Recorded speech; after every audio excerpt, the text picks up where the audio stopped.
Sadistic Penguin Studios presents It's Getting Drafty in Here. Drafty old barn. The show of drafting random nonsense. I choose business ethics. And now, coming to you from his basement, a.k.a. Draft Headquarters, your host and draft master, Magnificent Stan.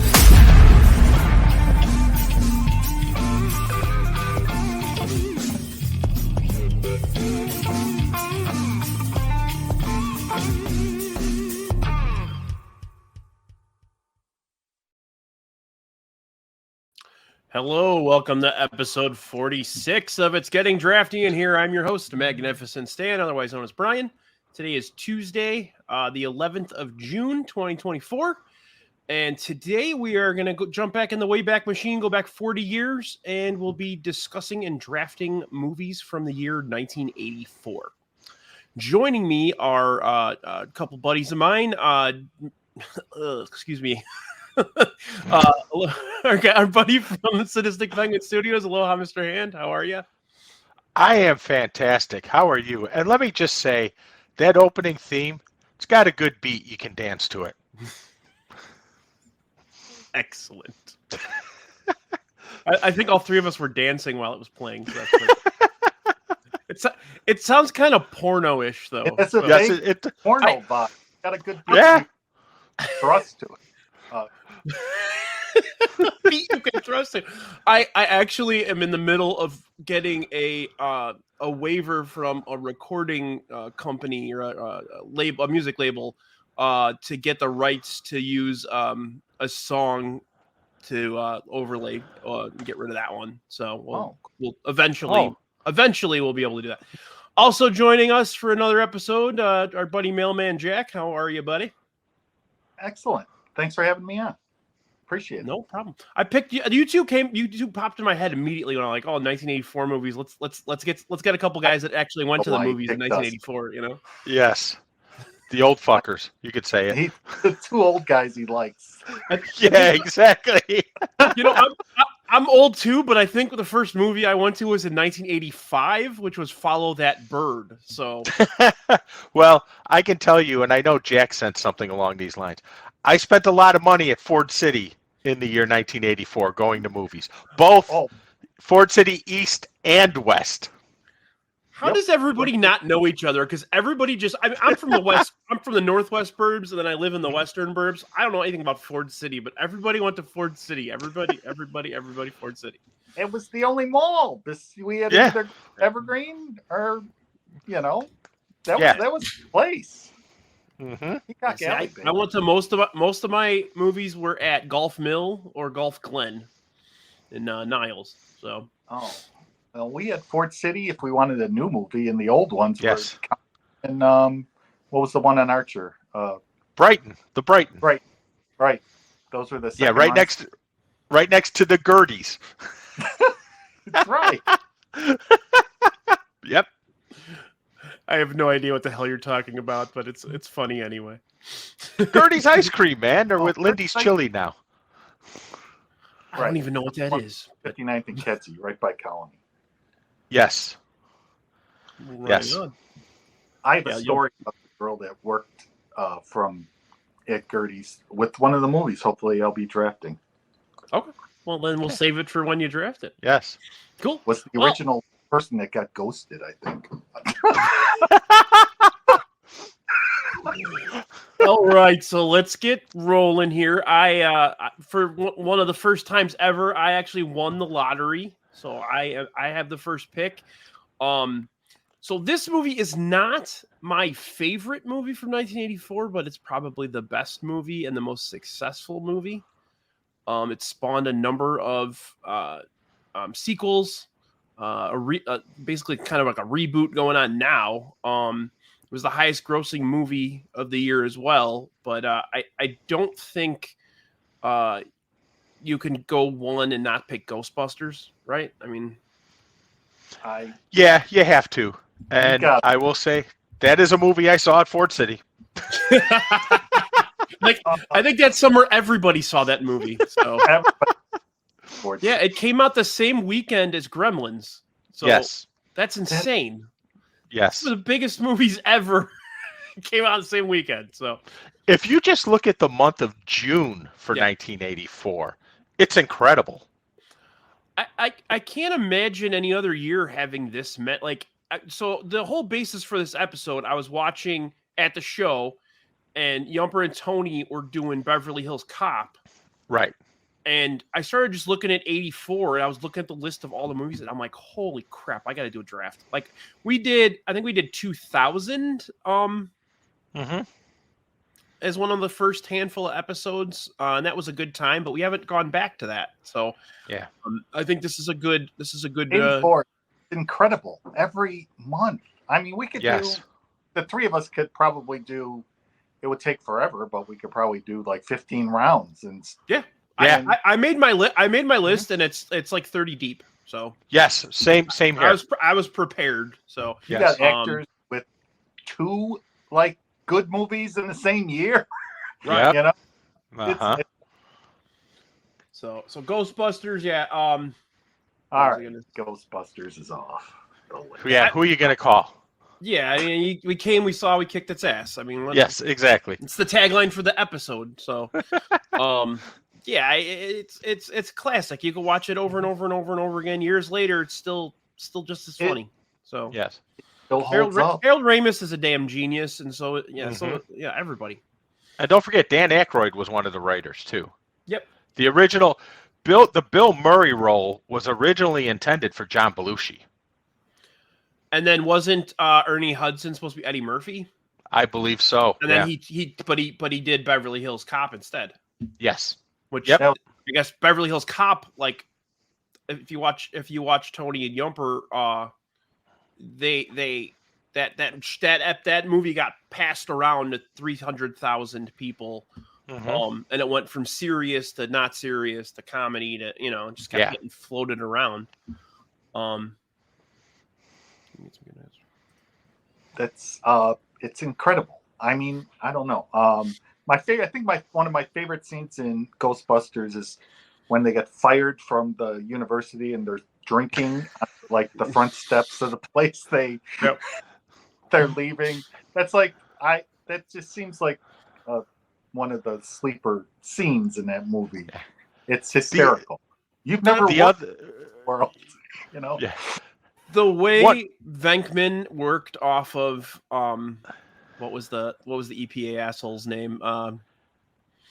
Oh God, yes. Now the mayor. It was Peck, right? Yeah, he's the mayor in the new one, right? Okay. He's the mayor in the new one. I haven't seen the new one yet. I knew he was the mayor though. That's kind of funny. He was the mayor.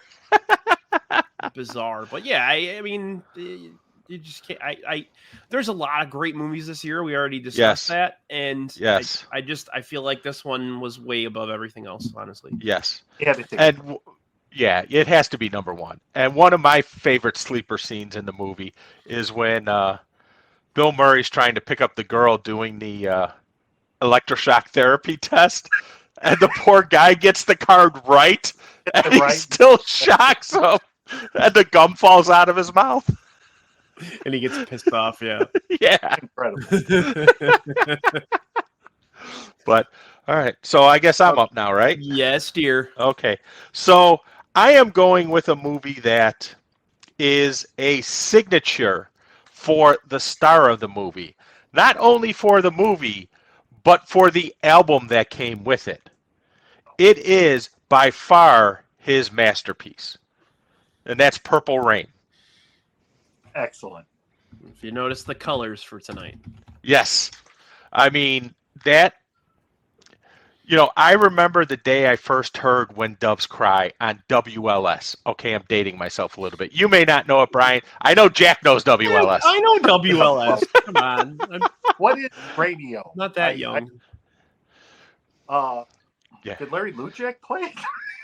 No, it was Brant Miller. Brant Miller, the weatherman on Channel 5 now, used to be a disc jockey on there. Oh, yeah. And Fred Winston. That's funny. And little snot-nosed Tommy Edwards, who did the PA for the Bulls for years. And he was the one who would do the, and now, from North Carolina. And remember, 1984, also a significant year because the Cubs won the division and choked against the Padres. Walter Payton breaks Jim Brown's record on the same day that the Cubs lost Game 5 of the NLCS to San Diego. On the same day. And, of course, the Bears win their division and progress to the NFC Championship game and get shut out by the San Francisco 49ers, leading to their 1985 season as well. So, I mean, there's a lot of sporting events that happened that year too, but I think the number one sporting event of all has to be the Bulls drafting this kid, what Michael something from North Carolina. He's too short. Yeah, I wanted Sam Bowie. I mean, I wanted Akeem the Dream, but he went number 1. Hey, we would have won some titles with Akeem too, so Oh, absolutely. Or they might... could have went with Barkley too. Barkley came out that same year. I think Jokic is probably the best center I've ever seen in my life, but Hakeem is right there. So. Yeah, I was fortunate to see Kareem, so kind of hard to, Tell your old man to drag Walton and Lanier up and down the court for 48 minutes. Have you guys seen the HBO show? What show? The what was it? What the one about the Showtime? Oh, Lakers. Winning Time. Winning yes. Time. Yeah. Yes, fantastic. They make Kareem look like such a fucking head case. I love it. And in the first season, a raging asshole. Yep. It was Jerry West too. I kind of wasn't digging it, and then after the second episode, I was totally hooked. Yeah. It's so over the top though. Like none of that shit's fucking true.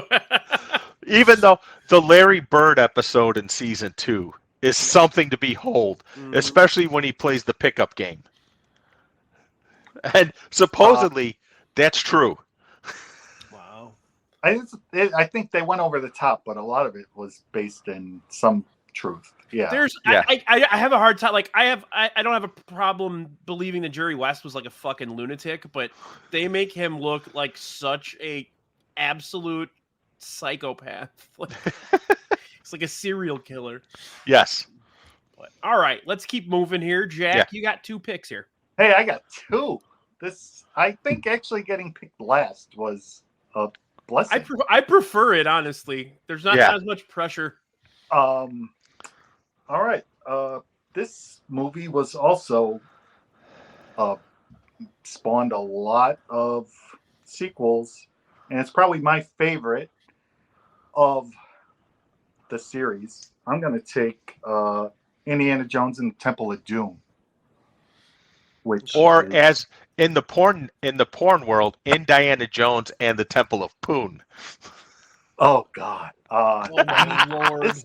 The Lost Ark, awesome, but this one was dark. It was prequel, right? And yes, this was right. So we got 2 Dan Aykroyd movies in the first round. He has like a really small cameo in it with a British accent. Oh, I love this movie. I probably have seen it at least 20 times, probably 30. My son and I, if we're both up late at night and we can't sleep or whatever, we'll click it on just for. I mean, even like the newer ones, even the ones that are shitty, like if it's on TV, you're gonna pop it on for a few minutes, Exactly. I prefer The Last Crusade's my favorite, honestly. I'm kind of in the minority on that, obviously, but no, that's a good one. If it's on, I'm watching it. But this one, I don't know. It's just and then the dude, Short Round, won an Oscar last year. and that guy was fucking adorable. I love that scene when they're camping with the snake, and it's probably my favorite one of the Indiana Jones movies. Temple of Doom, easy, hands down, my favorite, and it was just sitting there for me to take it. I'll take it. When that bridge, that wooden bridge falls down, everything about it is just awesome.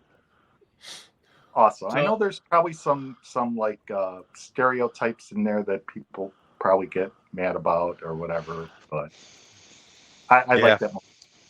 I'll take it any day of the week. Right So we good? on. Yeah. For Sounds number good. 2, I got props for my second pick. Oh boy. All right. Hey, real quick, what I wanted to do as we go along, I wanted to mention where it ranked in the box office numbers. So Ghostbusters was actually number 2. Indiana Jones and Temple of Doom was number 3, and Purple Rain was number 11. So, Okay. All right, I thought for sure Ghostbusters was 1. I've looked at like 4 or 5 different lists, and like 3 of them said the one I'm looking at right now is boxofficemojo.com, which what I understand is the most accurate. Okay. And it doesn't. It's like it's within a few million, but I thought Dune was number 1. No. Dear God, no. All right, so my second pick, I'll take the movie that spawned all the top button swag that ever came out in the 1980s. It's a concert movie. Jonathan Demme, Tour de Force, Talking Heads. Oh, and my fat neck keeps popping my top button. Stop Making Sense. I probably have seen this movie 100 times. All at the Fine Arts Theater. Brought the record. It's a classic. And how many weeks did it play at the Fine Arts Theater, Pete? Probably for like 3 years straight. Oh, Maybe at least 10. it was on a similar streak to Rocky Horror Picture Show at the Music Box Theater on Friday and Saturday nights at midnight. I'm gonna play ignorant here. What are we discussing? At the Fine Arts Building on Michigan Avenue, there was a movie theater right across the street from Millennium Park. Yes. And they played a lot of artsy movies there, but Stop Making Sense played there, I think, like 300 weeks in a row. Oh yeah, absolutely. It was guaranteed. It was written in Friday and Saturday night. You were going to see Stop Making Sense there. And it was a great place to. It was kind of a good date. The movie. She reaches over to unlock your door. It was a good date gauge movie. You like Stop Making Sense? Yeah, you're okay. What the fuck was that? You know what? And you aren't going to talk anymore. That is certainly an outside of the box pick there. I like it. Pete knew I was going to take it. Oh, I knew that was coming because the second the year came up, I couldn't take it first, but I am going to take Stop Making Sense. So if you had the number 1 pick, would you have taken it? No, I would have took Ghostbusters. Like when we had the food draft, I didn't want to take Vito and Nick's first, but I had to. Anyway, Stop Making Sense. I probably have owned this record and several cassettes because a few probably got stolen out of my car when it got broken into. Always go for the talking heads, don't they? But when David Byrne comes out just with the boombox at the beginning of it for Psycho Killer, and then the band comes and joins, it gets you right there. You're in for it's just one of the best concert movies. I think I might use that GIF once in a while with David Byrne with the shaky legs and the giant and Twitter. It's fun. It's a good one. That's a classic. I love it. All right. Yeah. I was talking about the GIF. The GIF is actually a classic too. Everything about, and then I found like a little film of David Byrne practicing his moves for that movie. It's hysterical. Didn't they do? Wasn't there a documentary that came out afterwards? Yeah, there was. But you could clip this little film of he's practicing doing the janky arm dance and stuff. It's hysterical. Just like that video of Bruce Springsteen practicing dancing in the dark moves. Yes. But hey, stop making sense. I know I probably overdrafted it a little, but I have a feeling Pete might have took it later. So Just to fuck with you. Yeah, what a story about it. Well, so I'm on the clock. Yes, dear. I am torn between 3 movies. And I would fully expect at least 2 of them to be picked by you next, Brian. So I am going to go with a sort of out-of-the-box one that also spawned an entire genre of films. And I'm going with John Hughes' 16 Candles. Motherfucker. I'm going to get you. Son of a bitch. This movie, and again, I know how this is going to sound. I went and saw it at Ford City. Spawned the Molly Ringwald love, the Anthony Michael Hall love, The long duck dong. No more Yankee my wanky. Donger need food. What's your name? Dong. What's your middle name? Duck. Duck. Your first name Long. Long. It's my favorite John Hughes movie. I love Breakfast Club, but 16 Candles has everything. See, I love Weird Science. Weird Science is fucking great too. Yeah. A sleeper one from the John Hughes genre to me is Some Kind of Wonderful. Yes. Automobile. Yeah, I mean, that whole movie, it was perfectly casted. Yes. Like Molly Ringwald's dad is, that guy's such a great actor. Everybody's so good. Even like Joan Cusack with the freaking thing, and she's trying to get water. Cusack, the mouth guard. And John Cusack is one of Anthony Michael Hall's friends, lackeys, wearing the WLS T-shirt. And I never noticed that. That's awesome.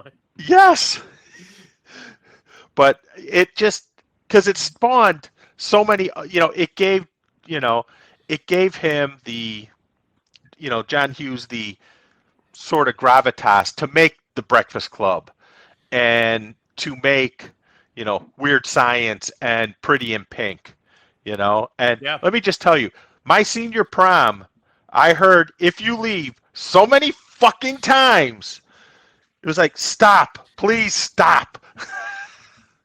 But the best part of my senior prom, and I know this is going off on a tangent, is the theme of my senior prom was Cherish, which was based off of the Kool and the Gang song Cherish. So at one point, a friend of mine goes up to the DJ and asks, "Are you going to play the theme of the prom?" "No, I forgot to bring it."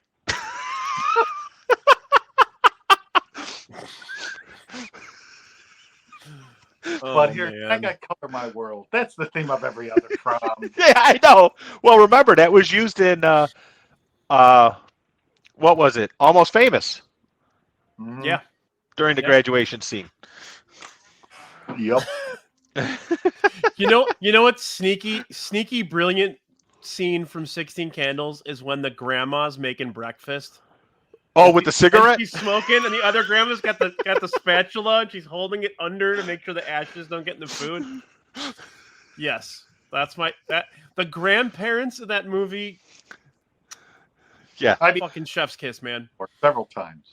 And the little brother, when he tries to be cool towards the end, when the mother says, "We forgot your sister's birthday," and he's like, "Awesome," and he tries to go into the door, just boom right into the door. Oh, so good. I'll take 16 Candles over Breakfast Club. I agree. It's close. Yes. It's close, but yes, I agree. There's another part, and the next time you watch it, you'll notice it when they're all going to their cars to go to the wedding. The wedding or the reception? The wedding, when they're all leaving to get to the cars to go to the wedding, and it's the dad and his parents when they pull out and see Long Duck Dong, and it's all the grandparents and the dad. the grandma, the little grandma, the one with the dark hair, she doesn't get in the car. She just crouches next to the car. Oh, no shit. Next time you watch it, you're like, holy shit, she didn't even get in the car. And I love the scene. Dong. Woo, he's loaded. He's drunk as a skunk. That grandpa, the other grandpa's such a scumbag too. He's like, Howard, she's gotten her boobies. Let me get my magnifying glass.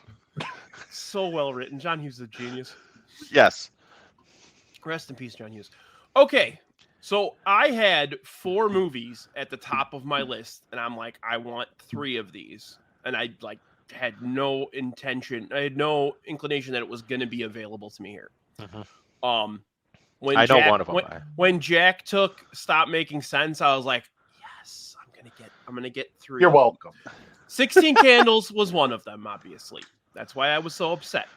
I would have taken 16 Candles first overall if you didn't have Ghostbusters.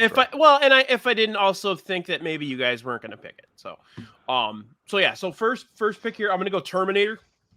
Yes. It's fucking Terminator, man. Yes. You know? Yeah. The second one I feel is a better movie. But the first one's very, very good too. Yes. It sets the tone for a million other Terminator movies that they made. So, and oddly, it did not do that well at the box office. No, and I think some of the people watching may not understand the power of the video store back in the 80s. Mm-hmm. Absolutely. And also, a lot of people that are my age and a little younger consider Terminator 2 like the first movie. Right. A lot of them never even saw the first one. So yeah, I mean, I got to take it. It was 21st at the box office that year. So I'm kind of surprised, but and then where the hell is 16 Candles? You think Arnold's naked ass would have drawn that? What a glorious day. 16 Candles was 44th. So another one that just did way better afterwards. I mean, I remember growing up that was on HBO every 10 minutes. So, and then I don't think Stop Making Sense is on the list. Oh, they probably. Yeah, because it was a very short run, not a limited run. Oh, so. Jerk. But Jonathan Demme, really? I don't remember Buzz Kilman. Yes. Did you watch Stop Making Sense and think this guy's going to make a Hannibal Lecter movie at some point? No, and also Married to the Mob, a very underrated movie. Hey, good point, Yump. Good point. I can't see that is a good one. I've seen that one before, but that is a fantastic fact. Bill Paxton is the only guy to be killed by a Terminator, Alien, and Predator. Oh, all right. Game over, man. Game over. Okay, so I'm gonna go with my next one here. I bet you're thinking one movie, but I'm actually gonna go with another movie. This was the 4th one. I am going with Karate Kid. I knew it was between that and another movie. Yeah, and I'm sure you're gonna take that one next. So yes, but Karate Kid's a damn classic. I mean, yes. you can't. Another movie that like I had the VHS as a kid and just wore the shit out of it. So, yep. And for some reason, I liked the sequel, which was terrible. It wasn't bad. The third one was bad. Oh yeah, the third one's really bad, really bad. I still haven't seen Cobra Kai. I need to watch that. No, I haven't watched it yet. Have you guys ever watched How I Met Your Mother? Yes. Did you see that the stuff with Billy Zabka? Oh God, is that it's priceless? So good. So, and there's actually people out there that have a theory that Daniel LaRusso is the actual villain. Yes. So like the fact that they ran with it on that show is funny, but like that was already like a theory that people had that Daniel LaRusso was the outsider that just kind of jumped in and got in everybody's face, you know? Yes. But yeah, Karate Kid's great. Pat Morita's brilliant in it. Oscar nominee Pat Morita. for the Karate Kid. He was great on MASH too, right, Jack? Absolutely. He played 7 different characters, but he was great on MASH. Popped up a lot. I'm pretty sure that you and I could have a contest over who watched MASH more, you or me, because I've seen MASH a million times. Yeah, dog out there too. So, but yeah, I gotta go Karate Kid. Karate Kid was 5th at the box office. I'm gonna get house vote like nobody's business in this fucking trip. You got to market all the Talking Heads fans. All Yes. the weirdos that wore. Well, Jack, I will just give you a hint. There is another music movie out there. Oh, there is. But I am not taking that right now. Damn it. What I am taking is, I feel like doing the Neutron dance, and the heat is on. I got to go Beverly. You got to go Beverly Hills Cop. Is it EY? No, Beverly. No, LY. Yeah. Okay. We were kidding around last year at my at my niece's wedding. I bought a 3-piece suit, and I was trying to go for what's that guy on that popular TV show now that wears the 3-piece suit? He's a cop, and I ended up more looking like Eddie Murphy's boss.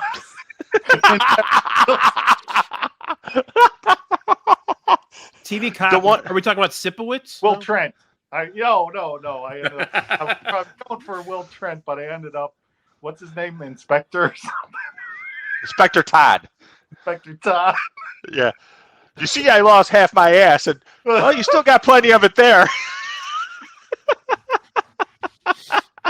He's one of the But so Beverly Hills Cop was number 1 on that list. Okay. Because the list. So this is worldwide box office. I think domestic. Okay. I think Ghostbusters was 1. Flip those two. So because I have Ghostbusters 1, Beverly Hills Cop 2, and Indiana Jones 3. Right. That's what I have here. Beverly Hills Cop 234 million worldwide. Ghostbusters 229. So they're within 5 million. Yeah. Right. But I remember going to see Beverly Hills Cop on a Saturday night at Evergreen. Oh, it wasn't Ford? No, it wasn't at Ford City. He had to go to Evergreen to see it. Which, you know. Yes, we know why you had to go to Evergreen. And it made for... how can I... Jack, keep me honest on this. The movie-going experience at Ford City was more tame, and the audience reactions at Evergreen, they were more into the picture, let's say. Oh, we all understood. It's like screaming at the screen. Get him! Oh, yeah. Look out behind you! Horror movies were the best. Yeah. I told you not to open the door, you dumb bitch! That was Gulf Glen Theater growing up was like that too, because Gulf Mill was like a little nicer, and the Gulf Glen Theater was like a shithole. So yeah, and you know, I just remember going to see one of the Friday the 13th. I can't remember which one there, and just someone at one point. Was it the one that came out in 1984? No, I don't think so. I think it was later. It might have been the 3D one, whenever that was. But I just remember at one point there's a scene where someone gets stabbed, obviously. I told you not to open the door, you stupid bitch! What the fuck were you thinking? And yes, Evergreen was close to Rainbow Cone. Go get a Rainbow Cone, too. I am clipping you saying that right now, and I'm going to use it all the time.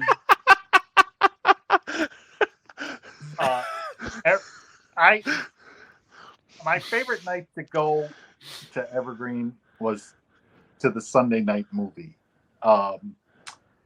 because there was something about, I mean, you can go on Friday and Saturday and it was free for all, but like on Sunday night, you didn't hear a lot of dialogue to a movie when you went. It was just a lot of audience talk. Evergreen Theater. I just love how as soon as you said Evergreen, you knew exactly where he was getting with that. That's just fucking great. You two feed off each other really well. I want to have you guys on together many times moving forward. Well, you got to remember, we grew up same area, same time, so. Right. He didn't have to leave too many Scooby snacks to lead me to where he was going. But like I said, horror movies were the best at Evergreen. Absolute best. And I think my next pick I saw at Evergreen too. What do you got? And are we ready? Yeah. Yes, fire away. We got two We're here. introduced to a young Johnny Depp in this movie. Oh, yes. Wow. Okay. Where I think one of the the phrase was coined, ghosted. I took a young lady that worked at Gertie's, who was really good looking, and saw this movie. And afterward, we got along really, really well.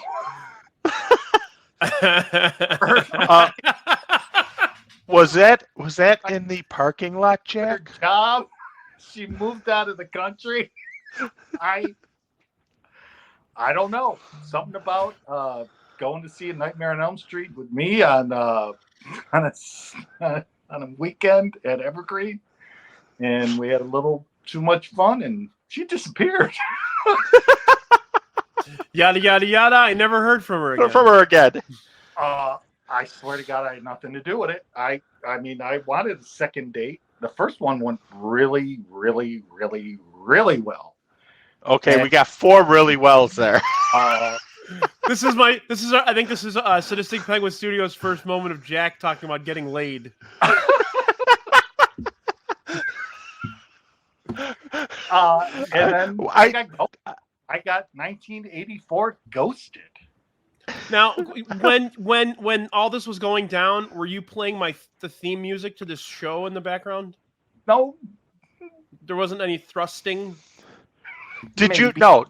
I have to ask. Did someone tell you to play side 1 of Zeppelin 4 and you were playing Kashmir? Oh, yeah. Oh. It was amazing. Like I said, this nice young lady worked at Gertie's, and I knew where to Which find one? her. Like, oh, which one? quit. She worked at Gertie's, of course. Which one? Connected. It was hard to ghost someone then. I think Jack is telling us his girlfriend lived in like Minnesota or something, you know? I got a girlfriend. She lives in Minnesota. She's from Canada. You wouldn't know her. My God. Gertie's got a lot of my money before I went to see Nightmare on Elm Street. And boom. Oh man. Nope. I just have to ask Jack, which Gertie's? The one on 59. Hey, Kenzie? Yeah. Next to the old Colony Theater. Colony. Yep. With the stuffed animals along the ceiling. Yes. Yep. Yeah. And they were ridiculously priced. It'd be like, oh, that dog's really cool. Oh, it's only $150.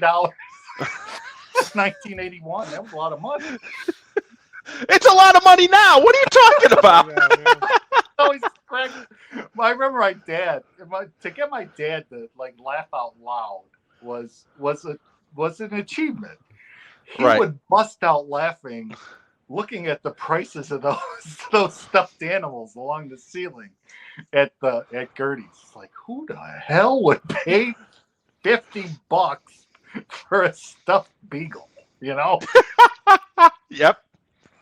I could throw 3 balls at a milk jug at the carnival and win that thing. Hey, that would be the St. Clair de Montefusco Carnival. That St. Clair did throw a good carnival. a lot of they threw a very good carnival. Yes, they did. And then you can go for Little Joe's pizza afterward. Yes, you did. Oh no, Sam, we haven't gotten to Geely Origins yet. No, that might be the story of Jack's date that ghosted him. Geely Origins. I'm sorry I overshare. It's my now.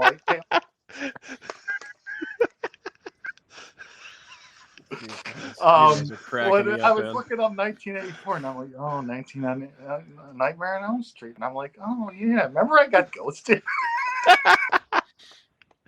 Well, it worked out all for the best, Jack. Accentuate the positive. I met my one. God knows how many years later, and whatever. I got another. All right, Jack, you got another one coming here. Another music movie where young Kevin Bacon moved from Chicago out to a town that hated music, and he taught best buddy how to dance on a. Who still doesn't know how to dance? Rest in peace, Chris Please. Penn. Yes, who became a reservoir dog later on. Kickin with He also started in Best of the Best. I will take Footloose, please. And for some reason, I had another prop, but I could not find it. I don't know who borrowed my. I thought you were gonna. I thought you were gonna break out into some type of dance I was sequence. gonna start doing my gym routine with a bar hung on the ceiling. You're running in the warehouse. Yeah. No, Jack needs, if he's going to run in the warehouse, he needs the heater and the beer. Oh my god! And John Lithgow. John Lithgow's phenomenal in that. John Lithgow is great in everything. I think. Awesome in it. Yeah. Yes. Shit out of that role. He's even great in Harry and the fucking Hendersons. That guy can do no wrong. Yep. Yeah. He's great in another movie on my list, but I don't think I'm going to pick it. I don't think I have to. You guys ever watch Dexter? Yes. Occasionally, yes. He's a serial killer on Dexter, and he's fucking great on it.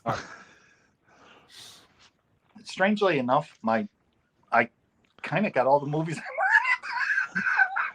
I wanted. I'm gonna lose this horribly, but Me and Sam and my buddy Kevin did a basketball draft, similar to like the baseball build a team ones that we do.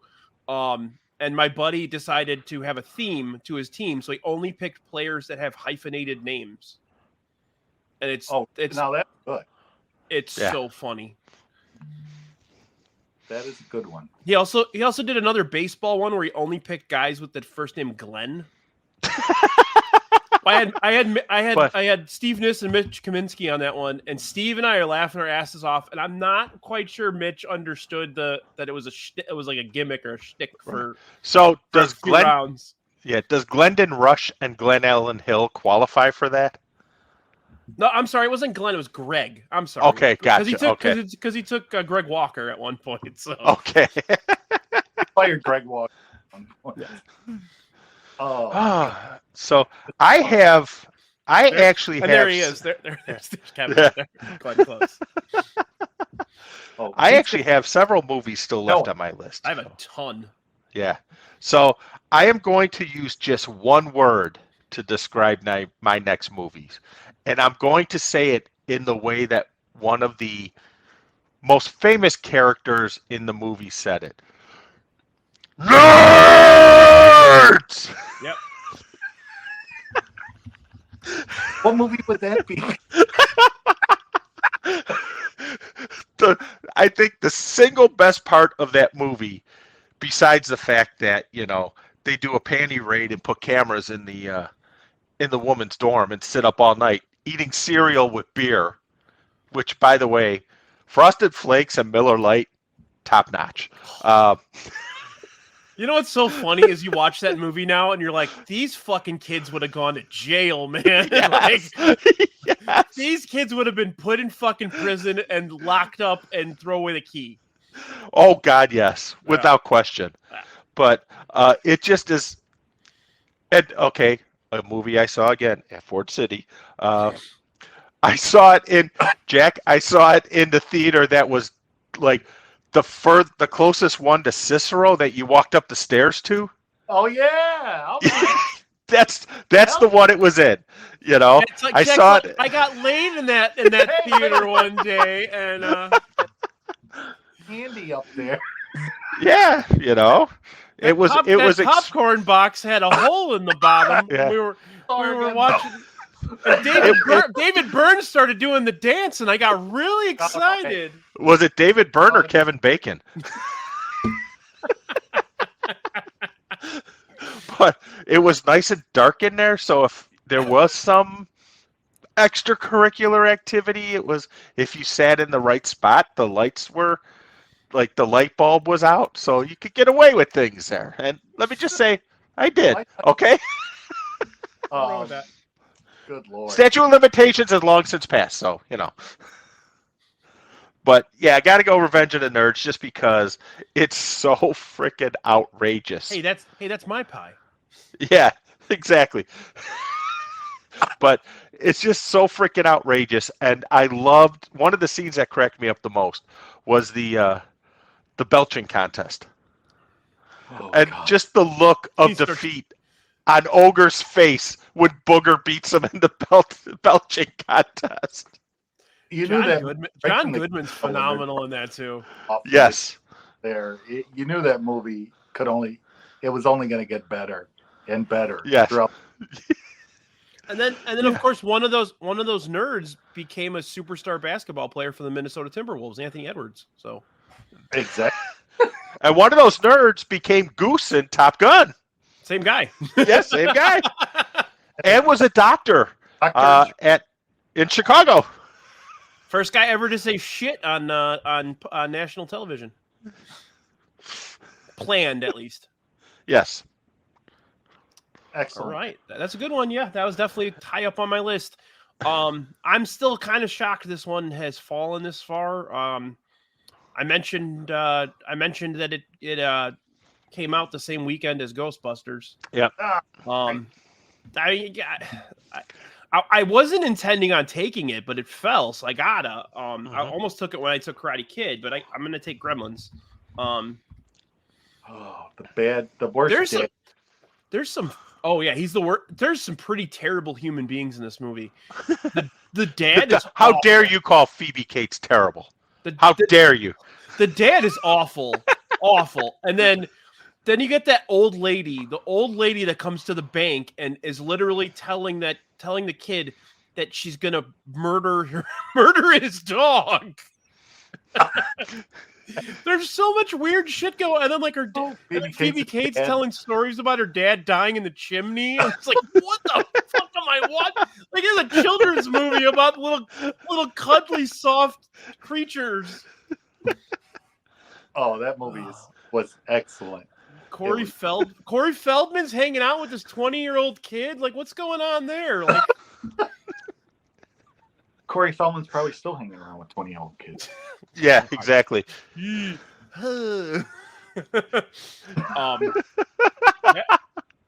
So Gremlins was 4th at the box office in 1984. Revenge of the Nerds was 16th, and Footloose was 7th.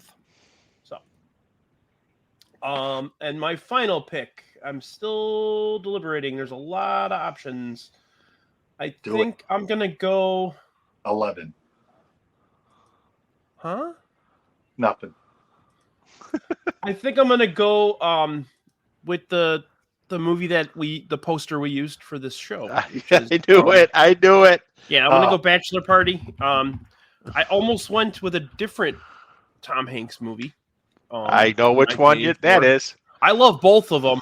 Yes. So the other one is like a family classic. Like that was like one of the movies that we watched a lot when we were kids. My parents loved that movie, but Bachelor Party, every time I watch it, it gets funnier and funnier. Another one that's like none of this shit could ever fucking happen again. That movie does not get made today. All of these guys would be in prison. Yes. Especially the little guy that goes to get the you girls is the hookers. Oh, that movie is. You're a pimp. You look like Gandhi. It actually gets better with it. That is one of the few movies that actually gets better with age. Yes. My buddy Kevin used to do cocaine with Gizmo in the 80s. And just let me say, I have one thing to say about Gremlins. You all know and love the real life gremlin that I have to deal with on a regular basis. Quit talking about Wally like that. It's really not nice. Because if you feed Wally or give Wally alcohol after 7 p.m., he is a gremlin. He's got the stripe. Yes. And I have to say this. We were in Vegas a couple years ago. We were at a bar called Atomic. And this woman walked in with like a gremlin puppet. And she put the thing on the bar stool next to Wally. And I'm like, Wally, there's a fucking gremlin sitting next to you. He's like, Dad, what? Holy shit, it's a gremlin. Oh, I didn't think you were talking about Wally. I thought you were talking about someone else, but you know. Well, he was there too. But yeah. And Bachelor Party was 19th in 1984. We're gonna have a lot to talk about with the dump list too. So. Yes, absolutely. Because I'm looking at my list, and there's still a shitload of things out there. I have like 20 movies still on my list. So yeah, I do too. And I'm torn between 3 movies. Real quick, I want to point out. I already highlighted it, but this this line from Shankster. You're an asshole, and I'm afraid my grandchildren will be little assholes. And the Indians win the pennant. Hey, everybody, it's Cole. That's a nice car, isn't it? Yeah. Oh, yeah. His buddy, the mechanic, is the best. That guy's a freaking maniac. But so with my last pick, like I said, I'm torn between a couple of movies, and one has to do with a Seinfeld reference. One is something that was previously mentioned, and one is another that spawned several sequels to it, let's say. So I think I'm going to go with the one that spawned several sequels, and that's Police Academy. Oh, that's a good one. Very good. I feel like Police Academy, the first one's epic, and the rest of them are just fucking steaming garbage. and the steam of the garbage got worse. Right. Each one after. Let's give Steve Guttenberg as many opportunities as you possibly fucking can, right? Yes. And don't forget Bobcat Goldthwait starting in Police Academy 2. I always liked the guy Tackleberry was always my favorite. Yes. And Tackleberry, another Seinfeld guest. Yeah. Yeah. The cop who was supposed to protect Jerry from Crazy Joe Davola. Now you're getting coffee? Now you're getting a sandwich? What's going on here? Oh, God. All right, Jack, close it out. On this list, it's disgusting. Wow. I get the final one. I would like to say real quick as well, it's not an 80s movie draft until we take a movie that has Michael Winslow in it. So good job, Jeff. Good job, Pete. Oh God. All right, I'm going to take a movie that everybody loved, and I tried to watch it last night, and it's comically horrible. There are so many stars in it, but everyone got off on it when it came out because it was a bunch of high school kids fighting the Ruskies. Red Dawn. Oh God! Yes. Avenge me, Wolverines. So good. So good. It's horrible. Oh, it's fucking awful. But that's the point. It's supposed to be awful. They were supposed. The whole idea of that movie was to scare the shit out of you that Cuba was going to take over. You know. And then, like, two of the eventual Dirty Dancing stars are in it. Yes. And it was just like, oh, Charlie Sheen. Oh. And Ponyboy Curtis was in it too, if I remember correctly. Exactly. Yeah. You know, and the other, Leah Thompson is what's her name? Leah Thompson. Yeah. Leah Thompson was in it. It's just star after star. Was it C. Thomas Howell? C. Thomas Howell. Yeah, Yeah. Pony Boy Curtis. See Thomas Boy, Howell. And I loved that movie. I probably hadn't watched it. If it's another one, if it's on, you're gonna watch it. Years. That's me every time. But I'll take Red Dawn. It was just so. That was high up on my list too. And they're in this class, and these guys are parachuting into their little mountain town. It's so wild. It's so random. Yeah. C. Thomas Howell is dead. You know your dad's dead. Oh my god! Oh, it was. I just love when Swayze and Sheen are talking to their dad at the fence, and he's just avenge me. It's the best. It's the best part of that whole movie. It's so over the top. It is. It's so over the top. And that was number 20 in the box office. I believe, and you know what? I also think, like Pete was talking about, it lived a very good life at the video stores. Yes. Yep. You take Red Dawn so many times. Oh, let's get Red Dawn. You know, I think we had a tape. I think we had a tape when I was a kid. You know, you'd have like 3 movies on a tape, and it was Red Dawn. I think they were all 83 movies too. It was Red Dawn, Starman, and what the hell was the other one? That didn't make it. I was really going to be a jerk and take 2 Jeff Bridges movies back to back, and I almost took 2 Tom Hanks movies back to back. So yes, that'd have been pretty funny. Yes, I fucking love Splash. I love Splash. I do too. John Candy. Yeah, yes. John Candy and Splash. Yeah, looking under, dropping the change. Well, they were brothers, it's fucking right? great. Yes, they were brothers in the movie. Right, Tom Hanks and John Candy. That's totally believable brothers right there. Like the family bloodline in Blue Bloods, you know?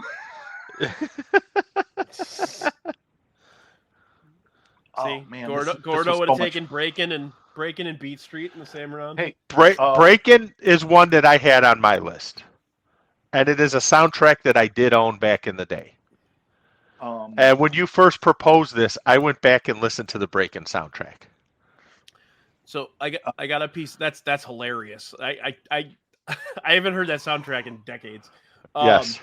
What was the highest grossing movie that wasn't drafted? The highest grossing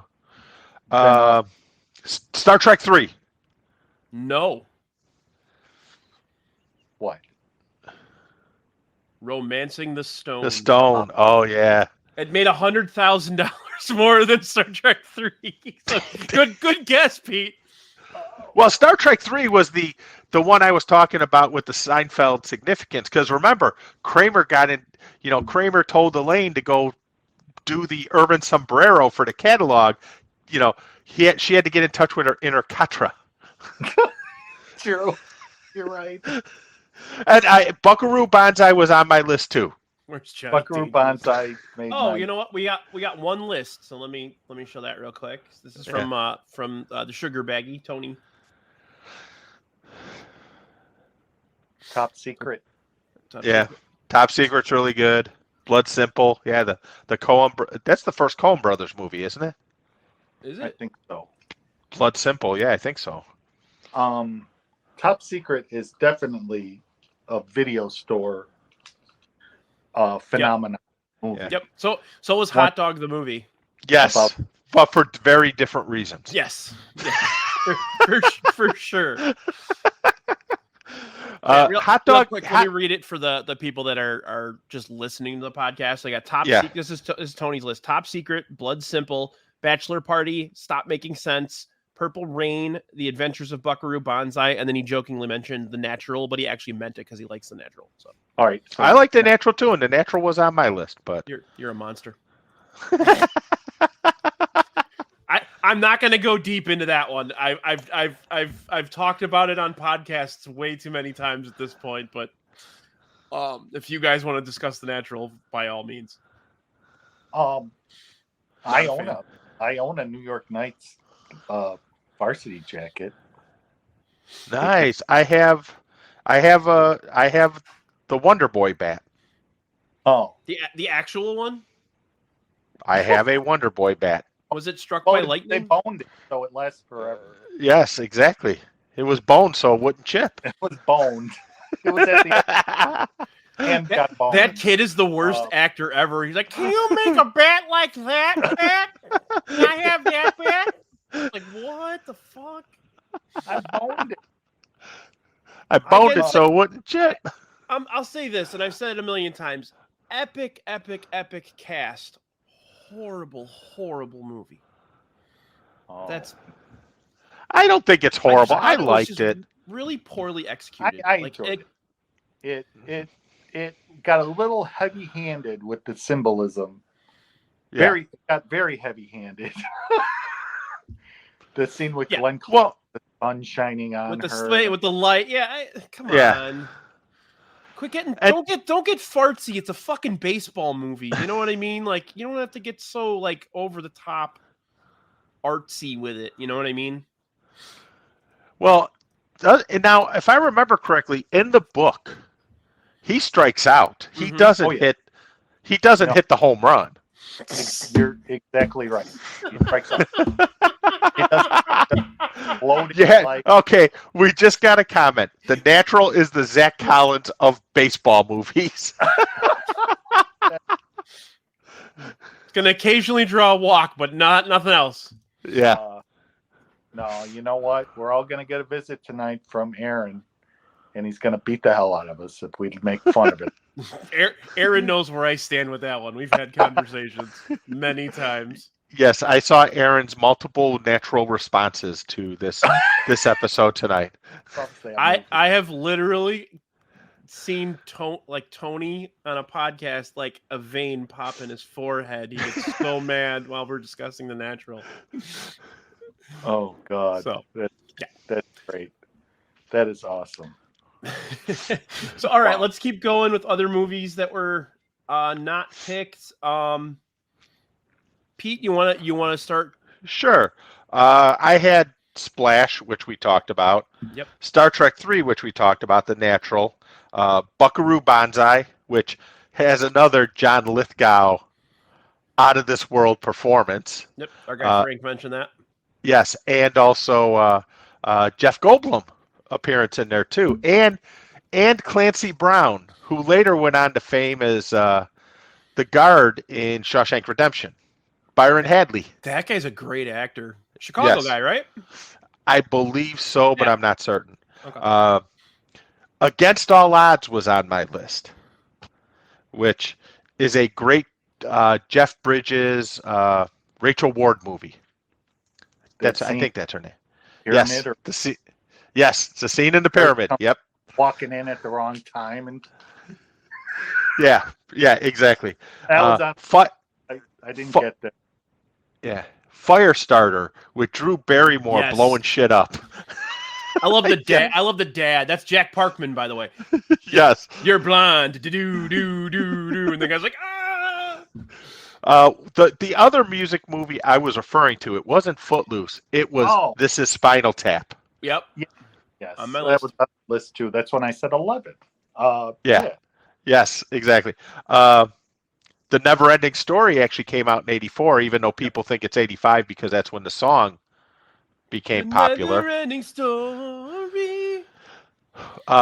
Breakin', Romancing the Stone, a very underrated Steve Martin movie that I think he should have actually been nominated for an Oscar for, All of Me, with Lily Tomlin. I don't think I've ever seen that. It's by far his best role. And I fucking love Lily Tomlin too. She's Yes. It is by far his best role. Yeah. I think personally he should have been nominated for an Oscar. I think when you watch it, you'll understand why. Because so Cheaper by the Dozen wasn't his best movie? No, absolutely. Okay. Well, Sergeant Bilko's up there too, and Bowfinger. Bowfinger. What about Roxanne? Roxanne was very, very good too. In all honesty, it was very, very good. But Bowfinger just for fake person ninjas at the end. But then I have Tank with James Garner owning a tank and blowing shit up in the city that arrests his son for no reason. Moscow on the Hudson, a That's a great great Robin movie. Williams movie. That's one of his best performances, in my opinion. Even though I Yeah. feel like his accent's a little over the top, but Yes. that's a great movie. Yes. Conan the Destroyer, the second Conan movie. Is that the one? Is that the one with? Is that the one with Will Chamberlain? Okay. Yes. Yes. Top Secret and Hot Dog the movie, which, if you've never seen Hot Dog the movie, I am sure video stores would tell you that the one tape that they had the most issues with was Fast Times at Ridgemont High always breaking at a certain point because it was stopped for some reason. Hot Dog the movie would probably be number 2, and it was being stopped for the same reason. So you mentioned Conan the Destroyer, and I it's a terrible movie, but it did spawn this moment, which is Will Chamberlain, Andre the Giant, and Arnold Schwarzenegger. I want to go drinking with those three so bad. Yeah, because Andre would drink about 60 beers, no sweat. 60, 80, yeah. Yeah, Will, you'd probably get some and a couple and like 10 bottles of wine as well. Yeah, exactly. Wine, so yeah, Will, you'd probably get some of his leftovers. Was he hanging out? Was he hanging out at Ford City too, or he was at Peacock Alley? Okay. Oh, Peacock Alley was the best. All right. Jack, did you have any other movies that we didn't mention? Of course I did. Johnny Dangerously. Yep. Was on the list. Oh God. You know that movie got really bad reviews, and I don't get it. I mean, it is what it is. But yeah. Hey, Johnny Dangerously, and then Keith brought. Like I said, I was really tempted to go on the Snake Draft Starman, and then against the lot. But I didn't have the balls. I should have. I'm really disappointed in myself on that one. Shank, yes. To answer your question about Hot Dog the movie, yes. Muppets Take Manhattan was almost selected. I took Bachelor Party instead. So yeah. I realized something. We did not pick Amadeus, which won the Best Picture, and the Killing Fields, which was the other big Oscar movie for 1984, and also the critically acclaimed movie Children of the Corn. That's true. Oh, and here's my other Birdie. You know what? Oh yeah. Oh, Get Out, awesome movie, and probably got better the second and third time you might have watched it. Birdie. Good soundtrack. Yeah. I mean, we forgot the two Clint Eastwoods. You had Tightrope. Yeah. And City Heat, was it City Heat with Burt Reynolds? Were either of those? Was that the one with the monkey? No. That movie always makes me laugh when I see Clint Eastwood hanging out with a fucking chimp. You're like, what am I watching? What? Whose acid did I accidentally take?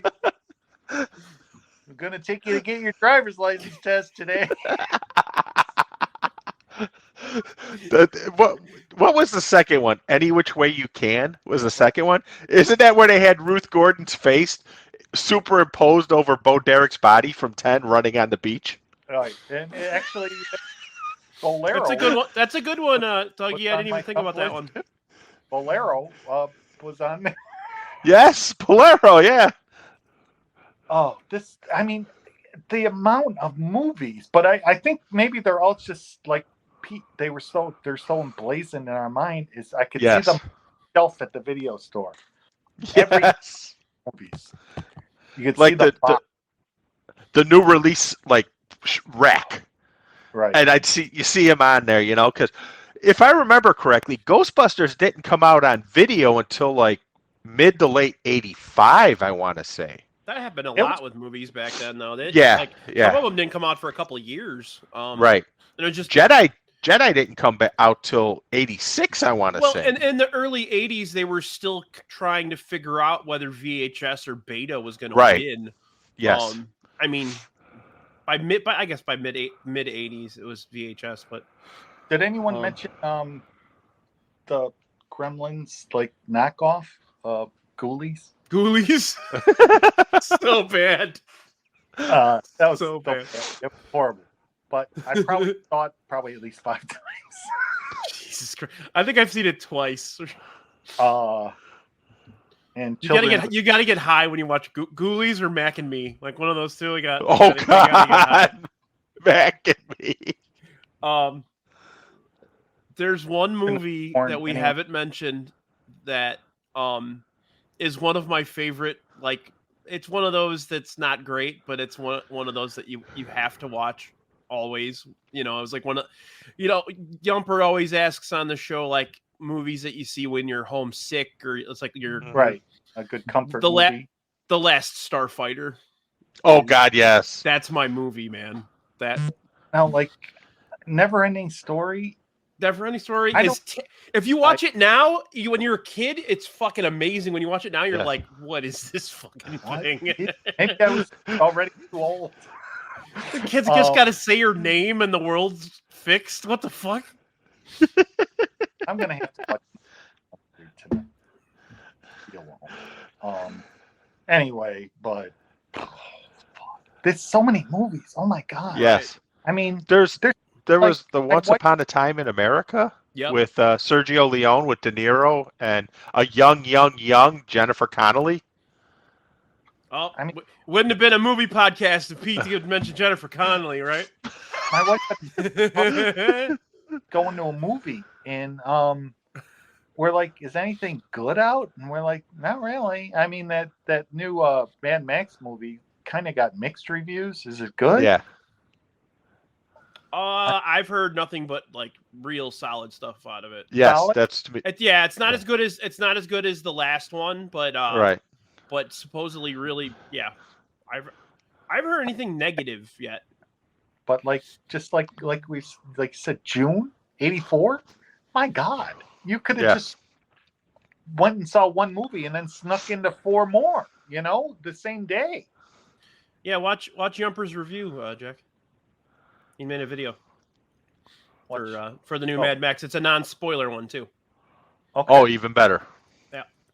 One other thing on my list I noticed we didn't talk about was Cloak and Dagger. Rest in peace, Dabney Coleman. Dabney Coleman. Yeah. Right. That's a fun movie from my childhood. He had 2 movies in '84. Muppets Take Manhattan, and he's so good in that. He's only in it for like 3 minutes. He grabs the chicken in Gonzo and he's running down the hall. It's so good. The chicken gets it. Oh God! He's like, please don't hurt her.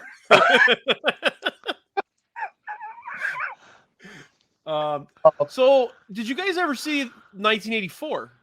Yes. With John Hurt. That's actually they do a pretty good job of representing the movie. It just doesn't, I don't know, it doesn't come out that well.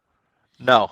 And don't forget the Eurythmics did the soundtrack for it, and the record company hated it so much that it's hard to find their soundtrack for it. Yes. Yes. Well, it was made by a British production company, I think, too. So like it didn't have the distribution in the US that it had out over there, because over there it did really well. So did you get the movie I was kidding around about, Frankenweenie, the original like vignette? I've never seen the original one. It got him fired from Disney, and then that he what's his name now? I'm probably Burton. Yeah, Richard Burton. Tim Burton. Richard Burton. In between his marriages to Liz Taylor. Jeff Burton, and then he made this movie. They hated it, and they fired him. And then he held it in the can forever, and then made it again and kept the same name. But, I loved Beetlejuice. LeVar Burton did a really good job with it. Bert and Ernie really did a good job. Yes. But check that movie out. It's easy to find, and it's a short watch. But I've lost too many. To be like real personal, like I've lost too many dogs in the last few years to watch that. I'm just not, yeah. maybe maybe in a few years. Shelley Duvall and what's his name? The Wet Bandit, not Joe Pesci. Daniel Stern. Daniel Stern. Daniel Stern's in it. It's underrated really actor. good. It's but it was just I think at that time it was a little too dark for Disney, and they they told Richard Burton to hit the road. Yeah, it was too dark for Disney. The studio that gave us Super Dad with what's his name from Hogan's Heroes, who was going around banging everything that moved. Exactly. Was he at Ford City? Probably. I'm just gonna keep recycling that joke over and over again. He was looking for women in Peacock Alley. That's where all the weird stuff went down. And the bowling alley too. Yeah. Some real Ford City characters in the game room at the bowling alley. Yes, because I went on a few dates at the bowling alley in Ford City. Which we're literally pretty much right next door to each other. Mm-hmm. Wow. Yeah. Damn. I did mention earlier Children of the Corn, which was actually on my list. So it's a terrible, awful, great movie. You only got one list sent to you. These slackers. Yeah. They're all way too young. That's a problem. Well, I would say Fitzmagic probably sent a list that just said The Natural 5 times. I love Aaron. Oh my God. Oh yeah, we all do. That we all do. Yeah. Each other, and occasionally Aaron will actually like get a little catty about somebody, but will never say it in public. Hey Jack, all I'll say is this: bowling alley at the date, one of the dates, first date, and I'm in high school, so remember, it's a little hard to scrape money together. Tony's beef, and then the bowling alley. I'd marry you that night.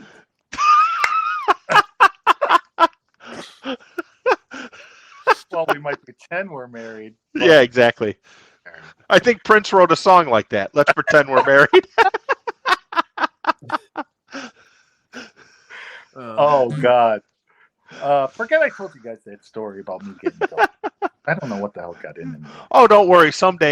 Maybe someday we could have a draft of the worst date stories. But that was a good day. I literally drove her out of the country, though. I don't know what the we had a good time. I did. I drove her out of the country. Jack, I'm just waiting for you to say, oh, it was a good time. For me, too. Oh, yeah, hey. Hey, oh. How about a little something for the effort? For the effort. Oh. There won't be any money, but oh my God. on your deathbed. Yeah, you'll receive total consciousness. Hey, Lama. I did forget to. We haven't discussed Silent Night, Deadly Night as well, which came out in 1984 about a killer Santa Claus. Oh, nothing wrong with that. Fun game. Take the two wet bandits and switch their movie roles. Example: Daniel Stern and Raging Bull. Joe Pesci being the narrator for the Wonder Years. Oh, that'd be great. So I told my dad to go fuck himself. Yeah. See, he was typing it as I said it. Oh man. Well, this was a good one. This was a lot of fun. We need to find more topics for you two, because you two work really well together on here. So,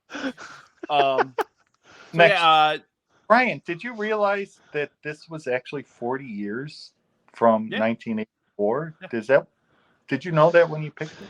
Yeah, that was my idea. And I'm doing in a week and a half next Sunday, which is I think the 23rd. We're doing 1994, which is another really that's really another good big year for movies. Oh yes.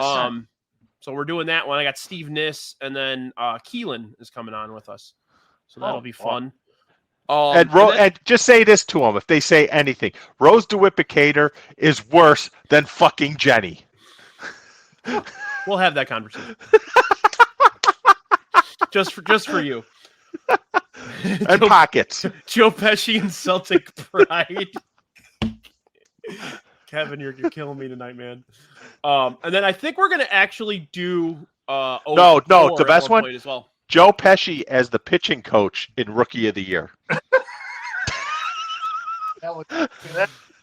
You know what? Now that would Daniel Stern is the super. Daniel Stern as Nicky Santoro in Casino. Still to this day, one of the most realistic, gruesome killing scenes is Joe Pesci and his brother getting beaten to death with baseball bats in that movie. Yes. Even though supposedly that's not how it truly happened. I mean, yes, they were found in the cornfield. Right. But they were I think it's a basement in Bensonville is where they were supposedly beaten to death and then dragged out to the cornfield. But that came out in the Family Secrets trials, I think, like 30 years after the fact. Okay. Interesting. Well, I think it's a great album name. Well, I think it's a good time to wrap this up so we can go watch a little Drew Thorpe before he gets beat up, huh? Yeah, it's 1-1 right now with Maldonado with an RBI. Really? No comment. Yes. I got Get nothing. an RBI and a pass ball. I've been contemplating bringing pop-up socks back just to do like really depressing stuff, like do an episode. Andrew Vaughn with a homer, 2-1 Sox. Oh, his eyes are too close together to hit a homer. Did he pull it, or did it go to right? Oh no, he pulled it in more ways than one. You know who killed it in Seattle and sucked everywhere else? Brian Anderson. Yes. Look up batting his statistics at games at Safeco. And not only that, look up his numbers against what's his name? Powder. King Felix. Oh my God. Andrew Vaughn is powder. We're making that movie. That sounds like an SNL sketch. Oh yeah, without question.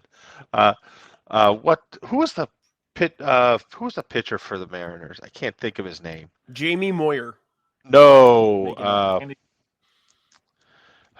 Mid 2000s, won a Cy Young. Felix Hernandez. Yes, thank you. Yes, look up his numbers against Felix Hernandez too. It's amazing. Brian, something about he's from Arizona, right? Yes, I believe so. He actually just he was actually in the news the other day. He just either got fired or quit. He's on the coaching staff at Northwestern. Yeah. They might have found his phone. Oh. If you ever watch the Pierzynski Barrett thing, yeah. Watch it and stare at Brian Anderson the whole time. That guy's a freaking maniac. He went in there haymakers, just left, right, just he didn't care. I think he was on deck. I think he was on deck when Pierzynski hit. No, Pasednik was, because Pasednik does the chokehold takedown of Barrett. He let that Texas out on that one, you know. Yeah. I would have never guessed Scotty Potts to be crazy like that, but well, that's what the cocaine will do to you. Oh, did I say that out loud? Hanging out with Ozzy too much. No, story for another time. All right. Wait. Paul DeYoung just homered too. That guy's been on a roll, man. Yeah. They're gonna get something for him in a few weeks. Yes.